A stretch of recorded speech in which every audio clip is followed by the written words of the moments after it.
안녕하세요. 저는 퇴직한 남편이랑 살고 있는 60대 여자입니다. 얼마 전에 남편이랑 크게 싸웠는데요.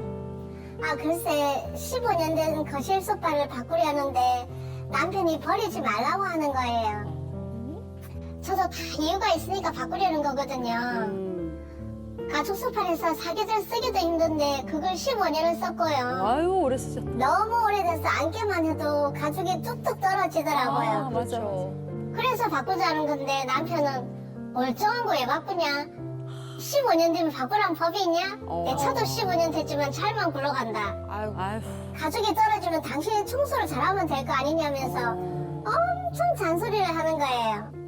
아니 살림은 내 인력인데 왜 이렇게 참견하나 모르겠어요. 남편이 원래 집안에 관심 있는 사람도 아니에요. 퇴직하기 전에는요 집안에 벽지를 바꿔도 모르던 사람이었거든요. 근데 퇴직하니까 냉장고가 고장나도 멀쩡하다 버리지 마라. 에어컨이 필요하다 해도 사지 마라. 그거 없어도 안 죽는다면서 온갖 태클을 거는 거예요. 오죽하면 제가 이 나이에 남편 시집살이를 당하는 것 같다니까요. 다른 집은 와이프가 뭘 사면 같이 언어를 한다든가 그것도 아니면 아예 신경을 안 쓴다던데 저희 남편은 왜 그러는지 모르겠어요. 우리가 소파 살 돈이 없는 것도 아닌데 저희 남편은 대체 왜 그러는 걸까요? 네, 저게 지금 저 소파가 도화선이 된 것이 네.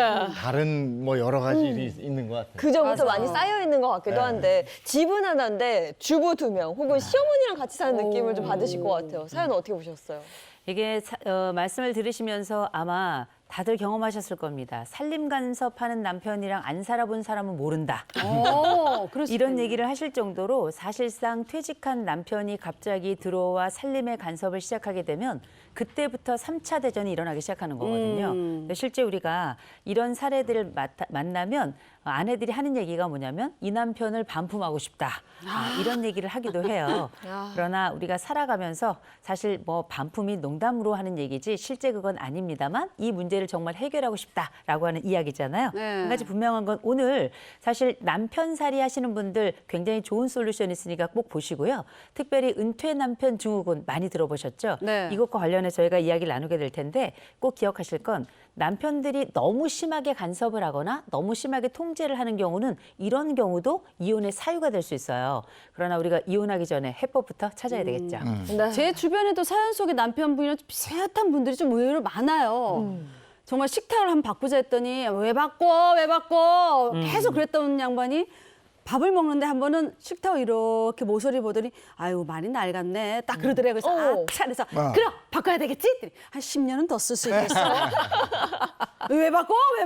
항상 그렇게 얘기한대요. 아니 돈이 없는 것도 아닌데 자꾸만 그냥 그대로 내버려 두라고 안 바꾸려고 그런대요. 그러니까 아니 부부가 좀 맞벌이하면 상황이 좀 다른 것 같은데 저 아는 지인도 집에서 아이들만 보고 있거든요. 네. 근데 주방 가위 하나 살 때도 남편한테 전화해서 허락을 받더라고요. 정말 제가 깜짝 놀랐어요. 그 정도로 뭐 하나 살 때도 뭐 하나 버릴 때도 일일이 다 허락을 받아야지만 남편이 화를 안 낸다고 그러더라고요. 그래서 그런 소소한 것들은 표가 안 나니까 괜찮은데 거실에 딱 있는 소파 같은 건 너무 표가 나니까 합의가 돼야 될 거예요. 맞아요. 근데 퇴직 이후에 남편 입장을 좀 두둔하자면 이게 지출이 극도로 꺼려지는 게 벌어 들여오는 돈이 없으니까요. 이게 무서워지거든요. 맞아. 그런 마음도 좀 이해를 해줘가면서 아마 남성의 모든 마음은 지금 우리 이재용 MC께서 해주신 게 아닌가 이런 생각이 드는데 분명한 건 우리가 이게 허락이라고 생각해야 될지 토론이라고 논의라고 생각해야 될지 그건 그러네. 입장이 좀 다른 것 같아요. 네. 다른 것 같긴 합니다만 분명한 건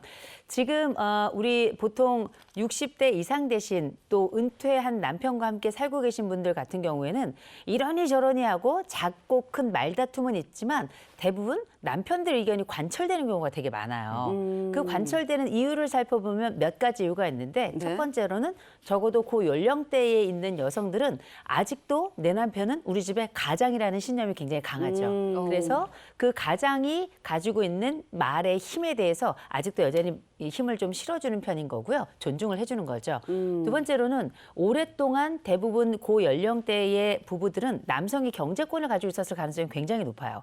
그리고 그 경제권에 대한 것은 사실상 결정권하고 연결이 되기 때문에 그런 오랜 관습들이 자꾸 아내가 뭘 살 때마다 남편에게 논의를 하도록 하는 그런 어떤 뭐랄까 일종의 합의된 관계지만 네. 오랜 습관에 따랐을 가능성이 굉장히 높고요. 네. 세 번째로는 여성들이 가지고 있는 생각들 중에는 암암리에 나는 전업주부로 있었다 싶은 경우에는 가정경제의 기여도가 내가 좀 낮다라고 판단하시는 분들이 좀 계세요. 그렇다 보니 남편이 안 돼라고 했을 때 강하게 주장을 또 하지 못하는 경우들도 좀 있기 때문에 네. 이게 무조건 나쁘다라고 얘기할 수는 없습니다. 우리 가족을 유지하는 그 어떤 메커니즘, 그 정신 역동 안에는 여러 가지 이유가 있을 수 있는데 이게 너무 심각한 경우라면 조정을 할 필요가 있고요. 그게 아니라면 그냥 우리가 살아가던 방식대로 그냥 결정하셔도 그건 그렇게 나쁜 거라고 볼 수는 없죠.